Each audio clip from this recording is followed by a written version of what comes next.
with chaos at the New York Stock Exchange. Get back in there at once and sell!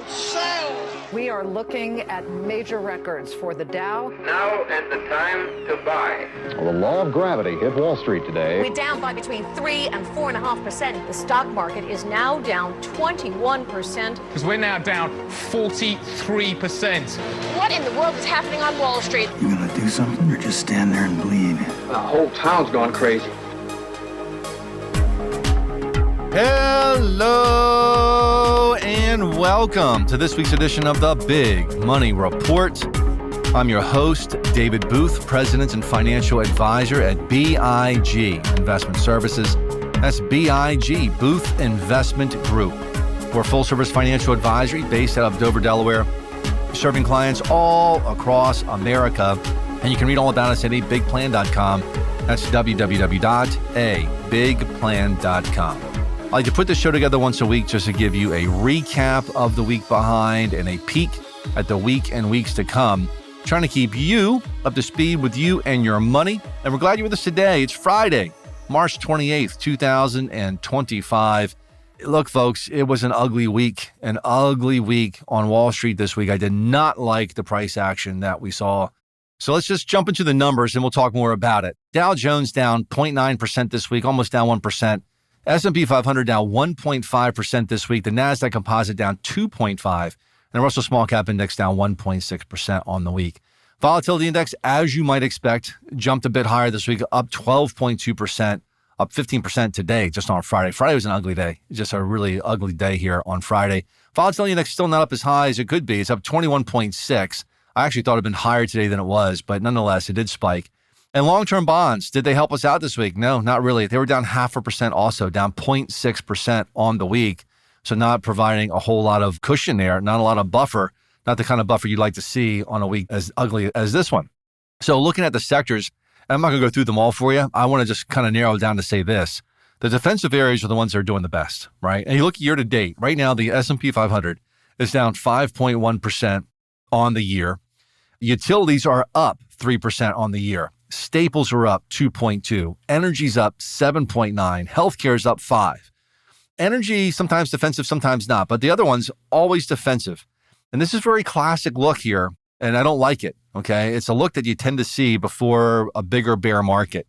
You see the defensives doing really, really well and everything else getting hammered. And eventually, they give up the ghost as well, and it all gets hammered, right? The defensives do well to a point, and then they also get crushed. What happens is you got a lot of mutual fund managers out there that have parameters that they have to stick to. They can't go to cash. They can't implement other strategies. They are stuck having to deal with all stock all the time, and when they get scared, they run to the defensives. They run to staples and healthcare and things like that, utilities, and I think we're seeing that happen at the moment. Gold and silver were up this week. Gold up 2%, silver up 3.2%, and they're both up 17% on the year.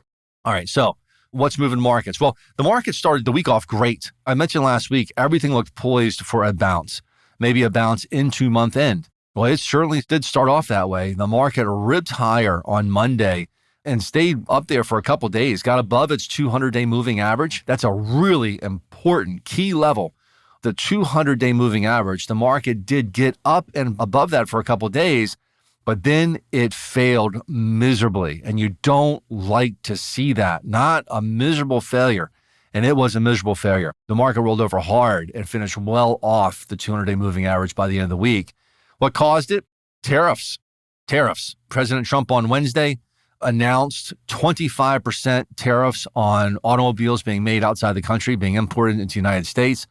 I don't think the market was expecting it to be so strong and firm. I mean, he said during his press conference that they are permanent, no plans for any negotiating on these tariffs. Really rocked the markets pretty hard. Didn't like to see it at all. Look, I understand that if you want to use tariffs for negotiating tactics, you can't say that. So maybe there's still room there, but maybe there isn't. He keeps saying tariffs are the best word in the English language and all the money we're going to get from tariffs, so on and so forth. So I'm not so 100% convinced he's going to be negotiating away a lot of these tariffs. And I don't think the market's convinced of that either. So that was announced. And I'll tell you something else that I heard. I think it was that press conference or maybe another one. I consume so much news in the course of the week, I can't keep track.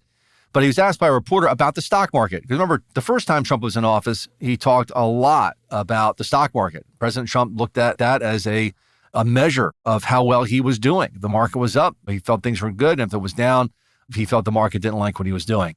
He was asked about that because so far in the second term, he doesn't seem to care one iota about the market. He's actually said things to that extent. So anyway, he was asked and he said, it'll take care of itself. I'm worried about the jobs. I only care about the jobs. All that stuff will work itself out. I've been listening to this guy. He's reiterating he doesn't care about what the market does. I'm not so sure that he's going to try to change course just to get the market to lift back up again. So what does all this mean? It means the market had a sloppy week. It rolled over hard, came down hard from Wednesday through Friday, and Friday was just an ugly day, very ugly day, down 2% on the S&P just in a day's time. That's a pretty ugly move. Doesn't happen very often. So Monday is the last day of the month. I've been telling you, I've been tracking this month-end indicator very closely. It's a line in the sand for me. If the market's above it, I'm good. If it's below it, I'm not. We were above it earlier in the week, but now we are well below it. And I don't think the market can do this amount of heavy lifting in a single day. It'd have to go up so much on Monday to reclaim it. I just don't think it's very likely at this point in time. I think it's highly unlikely. So I've been working hard this week on narrowing down our plan B. Because listen, when you look at this indicator, and I can't tell you what it is, because I have competition that listens to this show. I don't mind them listening to the show, but I can't tell them everything that I do, right? I can't teach them everything because they'll try to use it. So looking at this month-end indicator, I went through 100 years, deep dive, 100 years looking at this.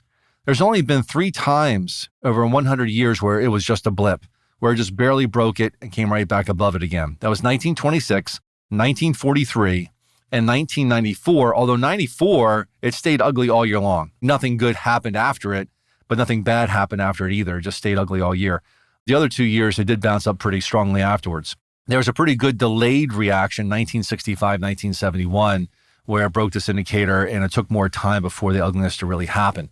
But all the other times when it breaks this indicator, there's more pain to come.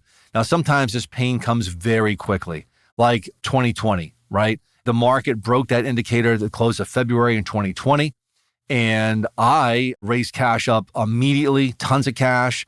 Actually, at the end of the day, that day, before the market even closed, I raised up cash. I did more the very next day. The market proceeded to drop 30% from that moment moving forward, and we had a bunch of cash on hand that we were able to use to buy stock. So that big move down happened all within a month. Other times, it takes more time. It can be spread out over months or even the course of a year. My point being is there's usually more pain to come when this happens. So you listen to this podcast, you hear that quote from Tombstone. You're going to do something and you're just going to stand there and bleed. Well, we're going to do something because that's what we do. We don't just sit here and say, oh, buy and hold, it'll all come back. A monkey can do that, right? We want to be proactive. Listen, I saw a sentiment indicator from last week, an investor sentiment indicator. That's a really good one. It's a very important one to track. It was lower than it was at the end of the 08-09 bear market. It was lower than the end of the 08-09 bear market where the S&P 500 was down 56%. People were losing their homes, losing value in their homes, hand over fist. And there's a worse sentiment indicator from this past week. It was worse than it was at the end of that 08-09 market in March of 2009. That's just shocking to me. But that's where people's heads are. They've lost their minds over everything that's going on, and it's showing in the data. And some of this soft data, some of these sentiment things are starting to carry over into the hard data. We're starting to see that as well.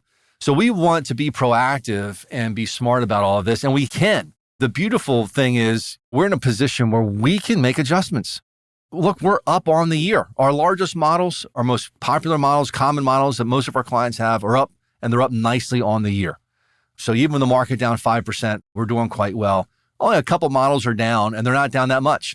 Our most aggressive model for large investors, which there's only a handful of people in that one, it's designed to directly compete against the S&P 500. It's down 1%. And the smaller models, much smaller models that don't have individual stocks, they're invested into indices like the S&P 500. They're tracking a little bit more closely to the S&P. They're down about 2%. But for the most part, everything is up and up nicely. So we have got flexibility to make some big changes and just kind of hunker down in a way that will protect us if this market decides to get much uglier without hurting us. This is important. if the market decides to turn and go up. Look, April 2nd's coming next week. All this reciprocal tariff information is going to come out. The market could bounce on that. And you know what? Maybe this is a retest of the lows from 2 weeks ago, and maybe we bounce and we don't look back again. Maybe we just rip higher. Maybe that happens. But as I said, the only times this month-end indicator have ever broken the line, and it was a blip, and only a blip, were twice, 1926 and 1943. So I'm just not going to take that bet because it's broken it lots of times, and when it has, it's gone a lot lower. So we're going to enact Plan B and just be prepared for more pain to come. Because listen, there's other things happening too, right? We've had earnings reports that have included some first quarter earnings that have not been good. And these companies, they know that the environment is uncertain and they're taking advantage of it and they're giving terrible guidance. And if that's any indication for what's to come starting the second week of April, I think this earnings season could be a really rough ride. So we just want to be prepared. I've done a lot of work this week. I've been having a lot of meetings with some of the top managed future strategies in the country, or in the world, if you will. So I've had meetings with their teams, done deep dives on the products that they've got, and I know which one I'm going to use. I can't talk about it until I buy it, so I'll maybe be talking about it after the fact. But what are managed futures? In essence, these are trend-following strategies that are going to move with the trend. Now, there are some that do a lot of shorting of stocks. They try to track hedge funds. I'm not so big on those guys because they tend to really underperform terribly if the market turns and goes higher. The market's doing well, they tend to really underperform.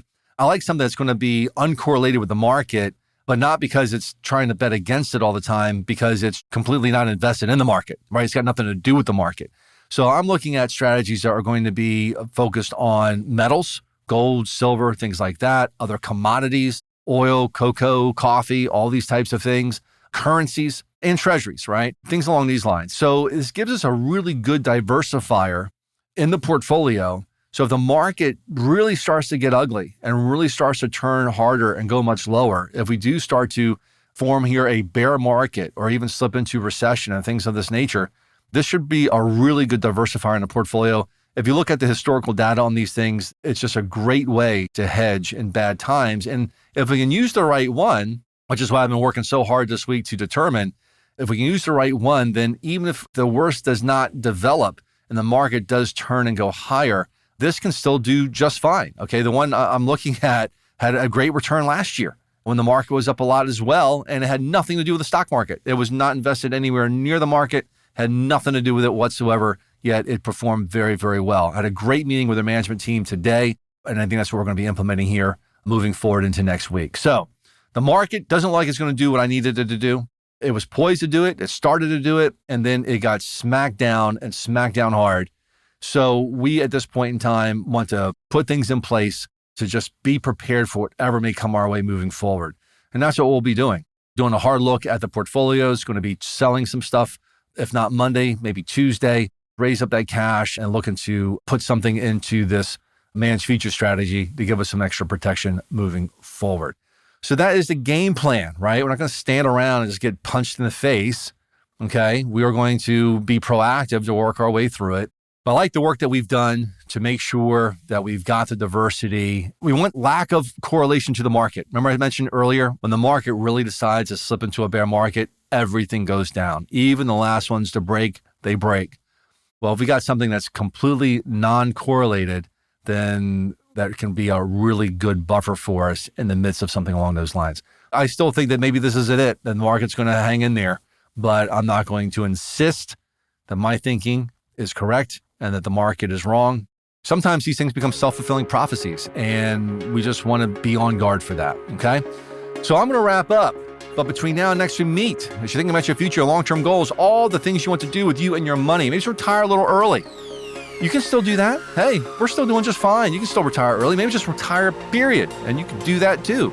Maybe just travel around the world on a big trip or pay for college or that wedding. Hey, you know what your goals are. Don't just think about them. Think big. Think B-I-G. And I will talk to you next week.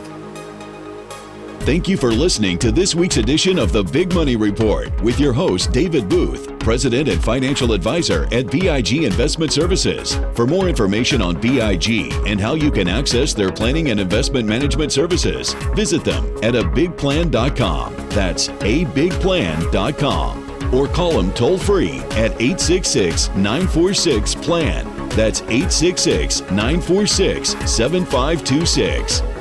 The foregoing content reflects the opinions of David Booth and Booth Investment Group Incorporated and is subject to change at any time without notice. There's no guarantee that the statements, opinions, or forecasts provided herein will prove to be correct. Content provided herein is for informational purposes only and should not be used or construed as investment advice or a recommendation regarding the purchase or sale of any security. All investing involves risk, including the potential for loss of principal. There is no guarantee that any investment plan or strategy will be successful. Please consult a professional before investing.